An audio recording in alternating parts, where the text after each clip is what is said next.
दोस्तों, स्वागत है एक बार फिर से आपका मेरे YouTube चैनल विदाउट म्यूज़िक मंत्रा में। आज के इस वीडियो में एक बार फिर से बात करेंगे शुक्र महादशा से संबंधित एक अन्य एक्सपीरियंस के बारे में, जो हमें भेजा है संदीप भटनागर जी ने कौशाम्बी, उत्तर प्रदेश से।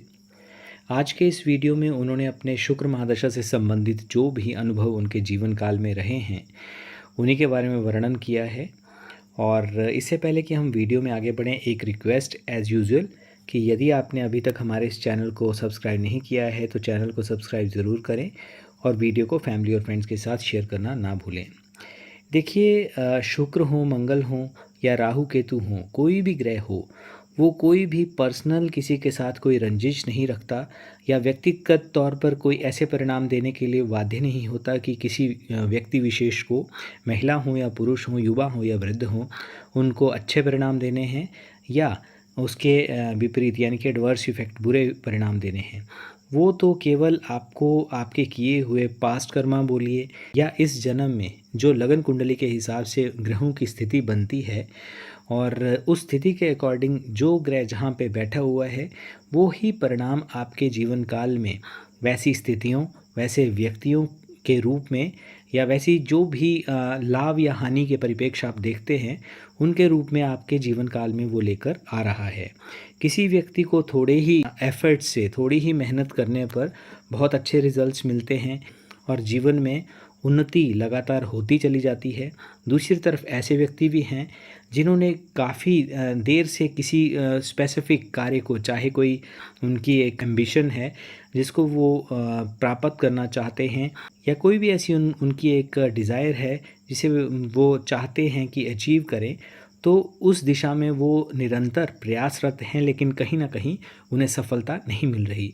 तो क्या उनके प्रयास में कोई कमी है? ऐसा नहीं है। देखिए, कोई भी ग्रह अपनी बल के अनुसार ही परिणाम देता है और इसके अलावा ये भी देखा जाता है कि जिस भी जातक या जातिका की पत्रिका में कोई ग्रह है, वो क्या युवावस्था का है, वृद्धावस्था का है, मृतावस्था का है या फिर बाल्यावस्था का है, क्योंकि जिस डिग्री वाइज जितनी शक्ति के साथ वो ग्रह कुंडली में विराजित होगा, वो उससे कुछ अधिक, बहुत ज़्यादा नहीं, कुछ अधिक देने के लिए सक्षम होगा, जो भी रिजल्ट्स अच्छे या बुरे।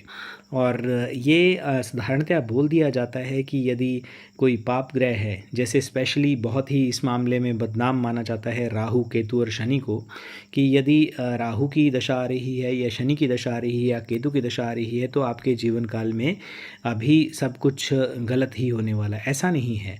देखिए, हो सकता है कि कोई भी जो ग्रह जिनके बारे में आप बुरा बोल रहे हैं वही आपको कुछ अच्छा देने के लिए सक्षम हो, क्योंकि ये तो आपके पूर्व जन्म, जैसे मैंने पहले बताया, या अन्य जो आपके इस जन्म में भी किए हुए और लगन की स्थिति के अनुसार कि ग्रहों की कहाँ पर प्लेसमेंट है वो आपके सामने रिफ्लेक्ट होती है। वहीं जहाँ पे जो सौम्य ग्रहों की बात करें तो क्या वो, आप खुद सोचिए, क्या वो बुरे परिणाम नहीं देते हैं?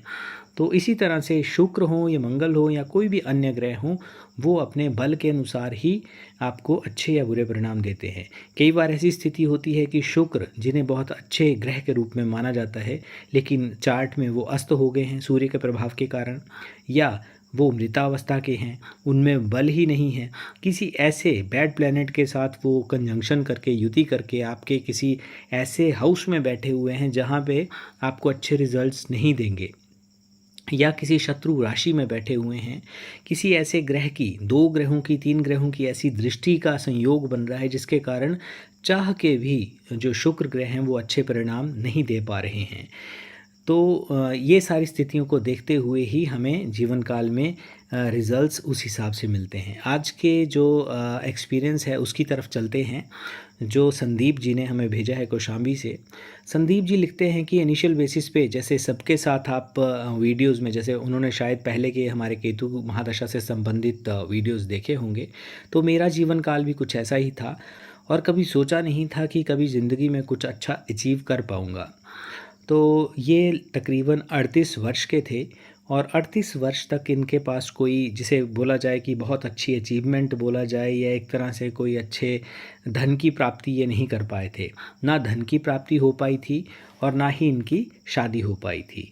तो ये सारी परिस्थितियाँ थी। पारिवारिक जन भी इनको अच्छा नहीं मानते थे, चाहे ये जितनी मर्ज़ी रिस्पॉन्सिबल तरीके से कार्यों को करें, लेकिन कहीं न कहीं ऐसी परिस्थितियाँ बन जाती थी जिसके कारण जो समय था, इनको गलत ठहराया जाता था हर बात पर। अभी ऐसे ही सिचुएशंस चल रही थी। इनके कुछ एक नियर एंड डियर जो ये मानते थे कि अपने हैं, लेकिन वो इनके रिलेटिव्स इनसे कुछ द्वेष भी रखते थे। यहाँ तक कि उन्होंने बहुत बार इन पर जो ब्लैक मैजिक या कुछ तांत्रिक प्रयोग करने की कोशिश की, लेकिन इसके बावजूद ये इनको एक तो क्योंकि देखिए ये भी चीज़ें तभी असर करती हैं जब इन चीज़ों को लेकर आप बहुत ज़्यादा कंसर्न रहते हैं। जब आपको पता ही नहीं होता है या तो बहुत ज़्यादा हाई फ्रीक्वेंसी का किसी ने कोई ऐसा तंत्र किया हो, तब तो वो चीज़ें सामने आती हैं। लेकिन यूजुअली ऐसे करने वाले और ऐसी सिचुएशंस के लिए बहुत ही परिपक्व व्यक्तियों की आवश्यकता होती है जो साधारणतः मिलते नहीं हैं। तो लेकिन फिर भी इनके घर परिवार और स्वयं इन पर बहुत ज़्यादा प्रयोग ऐसे किए जाते थे। कभी इनके वस्त्रों का चोरी हो जाना और बाद में उन वस्त्रों का किसी ऐसे स्थान पर पाया जाना जहाँ पर तंत्र प्रयोग हुआ हो। घर में आए दिन इनके जो बिस्तर था वहाँ पर मांस या मदिरा की प्राप्ति होना, जबकि ना तो इनके घर में कोई नॉन वेज का सेवन करता था, ना कोई ड्रिंक करता था। तो वो कौन कैसी वो चीज़ें जो हैं उनके पास आ रही थी, क्योंकि देखिए तांत्रिक जो होते हैं वो बहुत ही शक्ति संपन्न होते हैं कुछ एक मामलों में। मंत्रों के आज की जो आधुनिक दुनिया है कोई विश्वास नहीं करेगा, लेकिन बहुत सी चीज़ें होती हैं जिन्हें ये चलित बना देते हैं। चलित आप समझते होंगे कि मंत्रों की शक्ति के आधार पर किसी एक वस्तु को, किसी एक चीज़ को आप किसी के भी पास पहुंचा सकते हैं। ये सुनने में शायद आपको थोड़ी अटपटी बात लगे, लेकिन फिर भी आज की दुनिया में भी ऐसे करने वाले और ऐसे करवाने वाले व्यक्ति मौजूद हैं। तो ऐसी स्थितियों का ये सामना कर रहे थे। कहीं न कहीं इनके विवाह को भी बाँध दिया गया था। अब बहुत से लोग शायद जो मेरे इस वीडियो को सुन रहे होंगे वो इससे एग्री ना करें कि क्या विवाह को बांधा जा सकता है, लेकिन ये वही बात है कि जैसे आप केतु की दशा से तब तक परिचित नहीं थे जब तक आपके जीवन काल में केतु की दशा नहीं आई थी, उस तरह से ऐसी बहुत सी सिचुएशंस होती हैं, बहुत सी ऐसी नकारात्मक शक्तियाँ होती हैं जिनका प्रयोग स्पेशली इन्हीं कार्यों के लिए किया जाता है। तो विवाह को बांध दिया गया था। सगे इनके जो रिलेशंस में जो इनको अपना मानते थे वही रिलेटिव इनके कहीं ना कहीं घर परिवार को ध्वस्त करने में लगे हुए थे। ऐसी सिचुएशन जो है निरंतर चलती जा रही थी। घर की स्थितियां बहुत ही भयावह बनती जा रही थी, चाहे वो आर्थिक स्थिति के परिप्रेक्ष्य में हो या घर में जो एक कलह कलेश का माहौल होता है उन परिस्थितियों की बात करें। ऐसे ही सिचुएशन चलती जा रही थी। लेकिन जब सही समय आता है तो सारी परिस्थितियाँ ऑन दी ट्रैक हो जाती हैं और कहीं न कहीं जो भी नकारात्मक परिस्थितियों का व्यक्ति फेस कर रहा होता है उससे भी कहीं न कहीं निजात मिलती है। तो ये सारी सिचुएशंस केतु की महादशा के दौरान हो रही थी। और आप ये भी शायद जानते होंगे या मैंने अपने पिछले वीडियोज़ में आपको बताया होगा कि जब भी केतु की दशा आती है तो कहीं न कहीं नकारात्मक सोच बोलिए, नकारात्मक शक्तियाँ बोलिए, किसी के द्वारा भेजा हुआ तंत्र मंत्र बोलिए या कहीं ऐसी जगह पे चौक चौराहे पे आपका यदि पैर भी पड़ जाता है तो बहुत ही ईज़िली वो नकारात्मक शक्तियाँ आपके घर में आ जाती हैं आपके साथ। ऐसी सिचुएशन मोस्टली 90% केसेस जो होते हैं वो केतु की दशा इसीलिए भयावह मानी जाती है। और इसमें कहीं हतप्रत होने की आवश्यकता भी नहीं है, क्योंकि देखिए राहु हो या केतु हो छाया ग्रह माने जाते हैं। और इसके अलावा आप जानते हैं कि पाप ग्रह भी माना जाता है, तो उनके साथ कहीं ना कहीं नकारात्मक शक्तियों का चलना या होना कोई बहुत बड़ी बात नहीं है। तो घर परिवार में बहुत ज़्यादा कलेश की परिस्थितियां बनती जा रही थी। लेकिन जैसे ही शुक्र की दशा आती है उससे पहले ये एक जो इनके कोई गुरु थे उनके सानिध्य में ये आते हैं और उन्होंने कुछ एक जो ब्लैक मैजिक जो इन पर किया गया था उसके संबंध में भी इनको बताया, और जो जो उन्होंने उसकी विधि बताई उसका तोड़ भी बताया, जिसके परिणाम स्वरूप इनकी धीरे धीरे घर में भी परिस्थितियाँ अच्छी हुई। इनको एक बहुत अच्छा शादी का जो है संयोग भी बनता है और विद इन 3 मंथ्स 3 महीने के अंदर अंदर जो 38 वर्ष तक इनकी विवाह जो एक तरह से बांध दिया गया था उन जो गुरुजी हैं उनके संपर्क में आने के पश्चात इनका विवाह 3 महीने में संपन्न हो जाता है। अब संपन्न हो जाता है तो जो इन पे जो तंत्र करते थे वो कहीं न कहीं इस बात को लेकर हैरान थे कि ऐसा हुआ कैसे? बल्कि वो तो अपने घर परिवार बोलें या गली मोहल्ले में शर्त तक बांध के बैठे हुए थे कि इस व्यक्ति का विवाह कभी हो नहीं सकता। तो ऐसी परिस्थितियाँ, अदरवाइज़ आप खुद सोचिए कि किसी आपके अगर रिलेटिव भी हों तो आपको ऐसा क्या इंटरेस्ट है कि किसी का विवाह हो या ना हो उसमें आप इंटरेस्ट दिखाएँ। तो वो लोग शर्तें बांध के बैठे हुए थे।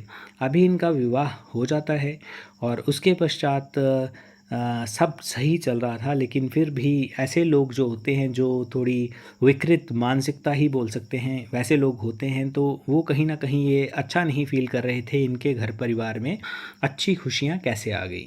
तो उन्हीं खुशियों को कहीं न कहीं भंग करने के लिए उन्होंने फिर से एक बार प्रयास किया और फिर से किसी अन्य तांत्रिक के साथ मिलकर उनको कुछ पैसों के एवज़ में कुछ ऐसा करवाया कि घर में कलह कलेश की स्थितियाँ फिर से बनने लगीं। जबकि इनकी उस समय शुक्र की दशा चल रही थी, लेकिन एक तरह से आप दशा संधि का पीरियड मान सकते हैं। अभी पूर्णतः जो शुक्र हैं वो पूर्ण अवस्था से इनके जीवन काल में नहीं आए थे। कहीं न कहीं इनका दिमाग भी जो केतु की दशा में बिल्कुल काम नहीं कर रहा था, वो भी चलना शुरू हुआ। घर परिवार की एक रिस्पॉन्सिबिलिटी इनके ऊपर आ गई थी, तो घर को कैसे अच्छा सजाया संवारा जाए और घर को जैसे संतान प्राप्ति भी होती है तो उसके भी बच्चों के भी सुखद भविष्य के लिए कुछ किया जाए, यही सोचकर इन्होंने कुछ करने की ठानी। अभी ये सोच ही रहे थे, इन्होंने कहीं न कहीं अपने हाथ पैर जमाए और कहीं न कहीं से थोड़ी बहुत धन की प्राप्ति भी कर रहे थे। लेकिन इन बिटवीन इन्हें ये भी पता चला कि इन पर जो है मारण प्रक्रिया भी की गई है। भगवान की यदि आप पर छत्र छाया है तो चाहे कोई कुछ भी कर ले उतना प्रभावी जो रिज़ल्ट या उसका इम्पैक्ट देखने को नहीं मिलता। तो कहीं न कहीं इन पर ये देवी को मानते थे और देवी कृपा इन पर थी। तो जिसके कारण इनका जो एक जीवन की जो सुरक्षा हुई वो इनको प्रत्यक्ष देखने को मिली। इसके पश्चात ये लिखते हैं कि शुक्र की दशा जैसे जैसे आगे बढ़ती जा रही थी, वर्किंग जो लेडी जो वर्किंग वाइफ इनको मिली थी, लेकिन कहीं न कहीं सारी सुख सुविधाएं होने के बावजूद भी इनको उतनी खुशी नहीं मिल रही थी। स्वयं अभी भी इनके पास कोई बहुत ज़्यादा से बोला जाए कि आर्थिक रूप से संपन्नता नहीं थी और स्वयं अपने पैरों पर ये खड़े नहीं थे। आर्थिक स्थिति इतनी अच्छी नहीं थी, लेकिन फिर भी ये प्रयासरत थे। अभी कुछ समय के पश्चात इनको अपने ही मित्र के द्वारा एक ऑफ़र किया जाता है। अपने ही मित्र के द्वारा एक ऑफ़र किया जाता है कि आरपी के संबंध में। अभी जैसे मेरे को इन्होंने टेलीफ़ोनिकली आरपी के बारे में बताया तो मुझे भी इस विषय में ज्ञान नहीं था।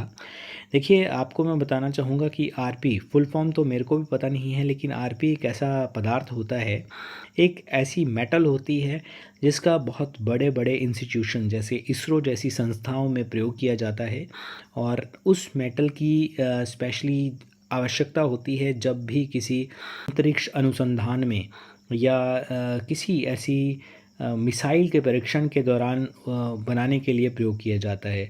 और वो जो मेटल है वो बहुत ही हज़ारों वर्ष या सैकड़ों वर्ष पुरानी कोई आपके घर में जैसे जो बर्तन होते हैं उनमें वो स्वाभाविक रूप से पाई जाती है। ये आवश्यक नहीं है कि हर एक बर्तन है उसमें वो पदार्थ पाया जाए, लेकिन कुछ है क्योंकि उसकी भी चेकिंग होती है। यदि वो किसी जो प्राचीन बर्तन है उसमें वो चीज़ निकल आती है, वो मेटल निकल आती है, तो उसका काफ़ी अच्छा धन संपदा के रूप में व्यक्ति को प्राप्त हो सकता है। और बाद में इनको पता चलता है कि इस कार्य में ना सिर्फ जो कुछ बिजनेसमैन इन्वॉल्व थे बल्कि बहुत बड़े-बड़े पॉलिटिशियन भी इस कार्य में इन्वॉल्व थे। यानी कि पुराने बर्तनों की खोज और उन बर्तनों के अंदर जो आप देखते होंगे कि पीतल के बहुत बड़े-बड़े बर्तन होते हैं, उनमें कहीं न कहीं वो मेटल का पदार्थ पाया जाता है। वो देखने में तो 12-15 हज़ार का वो बर्तन लगता है, लेकिन उसमें जो मेटल निकलता है वो कुछ ग्राम का कई करोड़ में उनकी बिक्री होती है और उसको बहुत बड़े-बड़े इंस्टीट्यूशन ना सिर्फ भारत में बल्कि विदेशों में भी उसको सप्लाई किया जाता है। तो एक ऐसी अपॉर्चुनिटी, इनको रेयर अपॉर्चुनिटी मिली जिसके दौरान इन्हें ये मालूम नहीं था कि कहीं ना कहीं ऐसे बर्तन जो हैं वो हमारे ही घर में पड़े हुए हैं। तो बुज़ुर्गों के द्वारा जो बर्तन दिए हुए थे, इन्होंने सोचा कि क्यों ना अपने घर परिवार में पहले देखा जाए। तो सडनली इनके पास जो हैं दो बड़े जिनमें चावल पकाए जाते हैं वैसे बर्तनों को जब चेक करवाया गया तो उसमें वो पदार्थ मिला, जिसको निकालने के पश्चात प्रॉपर उनकी बहुत ही भेज कर इंस्टीट्यूशंस जो हैं वहाँ पे भेजा गया। उनको काट कर उस मेटल को निकाला गया और जब शुक्र की दशा आई उसके 1.25 साल के अंदर अंदर इनके बैंक अकाउंट में 7-7.5 करोड़ के करीब जो है अमाउंट को ट्रांसफ़र कर दिया गया। आज ये पूर्णतः साधन संपन्न हैं और ये मानते हैं कि वाकई ही शुक्र की महादशा ने मेरे जीवन काल में पूर्णतः परिवर्तन ला दिया है। अपनी जितनी भी परिस्थितियां हैं, अब इन्होंने वो जो स्थान जहाँ पे जो इनके रिलेटिव थे और उन पर कुछ गलत क्रियाएं करते थे, इन्होंने वो जगह छोड़ दी है और वहाँ से तकरीबन 45-50 किलोमीटर किसी दूसरे स्थान पर ये चले गए हैं। उनके साथ उतना संबंध भी नहीं है। माता पिता, पत्नी और 2 बच्चों की भी प्राप्ति इनको हुई है, जिसके कारण इनका जो पारिवारिक माहौल, आर्थिक स्थिति शुक्र की महादशा आने के पश्चात निरंतर बदलता चला गया है और अभी ये काफ़ी एक तरह से डेवलपमेंट कर रहे हैं हर क्षेत्र में जीवन के। तो दोस्तों, इस तरह से शुक्र की जो महादशा होती है वो ये डिपेंड करता है कि आपके जो वीनस हैं, आपके जो शुक्र हैं वो कहाँ प्लेस्ड हैं। क्या वो मित्र राशि में हैं या शत्रु राशि में हैं, वो अस्त हैं या युवावस्था के हैं, वो किसी मित्र ग्रह के साथ कंजंक्शन करके बैठे हैं या वो वहाँ पे कंफर्टेबल फील नहीं कर रहे हैं स्वयं बैठ के। तो ये सारी परिस्थितियाँ देखने के पश्चात ही ये बोला जा सकता है कि आपके जीवन में आने वाली वीनस हो या किसी अन्य ग्रह की जो महादशा है या अंतर्दशा है वो अच्छा प्रभाव देगी या बुरा प्रभाव देगी। अब बात करते हैं संदीप जी के ग्रहों की स्थिति के विषय में। देखिए, इनकी मकर लगन की कुंडली है और इनके 2nd हाउस में राहु विराजित है। 3rd हाउस में इनकी द्विग्रह युति मंगल और चंद्र की युति है। 5th हाउस में इनके बुध, शुक्र और गुरु विराजित हैं। षष्ठेश इनके सूर्य विराजित हैं। केतु इनके अष्टमेश बैठे हुए हैं और इनके 10वें स्थान में शनि विराजित हैं। तो ये इनके ग्रहों की स्थिति है और आई होप कि आपको वीडियो अच्छा लगा होगा। चैनल को सब्सक्राइब करना ना भूलें और एक छोटी सी रिक्वेस्ट की, गर्मियाँ बहुत ज़्यादा पड़ रही हैं तो किसी भी एक शुभ कर्म के साथ अपने जीवन को आप संलग्न ज़रूर करें। चाहे चिड़ियों को दाना डालना हो, श्वान सेवा हो या गाय माता की सेवा करनी हो, उसके साथ आप संलग्न करें। और चाहे शुक्र हो, राहु हो, केतु हो, कोई भी ग्रह की महादशा यदि आप पर बुरा प्रभाव डाल रही है तो कहीं ना कहीं उनके दुष्प्रभावों से भी आपको निजात मिलेगी। तो आज की वीडियो में बस इतना ही। वीडियो देखने के लिए आपका बहुत बहुत आभार, बहुत बहुत धन्यवाद। कहीं